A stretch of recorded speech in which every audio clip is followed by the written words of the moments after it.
Samantala, dating Pangulong Duterte maayos pa rin ang kalagayan at sabik na makita ang mga apo. Ayon yan kay Kitty Duterte. Ang detalye ng balita, alamin natin kay Kapar Jason Rubrico. Muling bumisita sina Veronica Kitty Duterte at Congressman Paulo Pulong Duterte sa kanilang ama na si dating Pangulong Rodrigo Duterte sa detention facility ng International Criminal Court. Dahil pinagbawal na magbahagi ng partikular na detalye, isang pangkalahatang update lamang ay binahagi ni Kitty tungkol sa kalagayan ng dating Pangulo.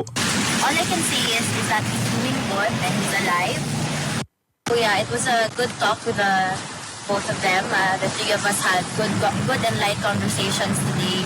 Ayon kay Kitty, maayos ang kalagayan ng kanyang ama at sabik itong makasama ang iba pang miyembro ng pamilya. Looking forward to the coming visits of the other family members, which will be his grandchildren. So, pag alis ni Tong Pulong ay dadating yung mga apo and then sasamahan ko sila to teach them what to do inside, kung ano yung gusto ni PRRD. And then, when they're all settled, I can leave them here para sila na naman yung mag-take over with the visits.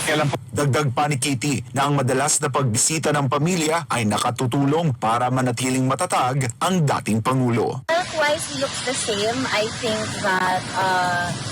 the fact that most of the family are here to visit, it makes him, makes him stronger mentally and physically and emotionally. So, Para sa Diyos at sa Pilipinas kong mahal, ako si Jason Rubrico, SM9.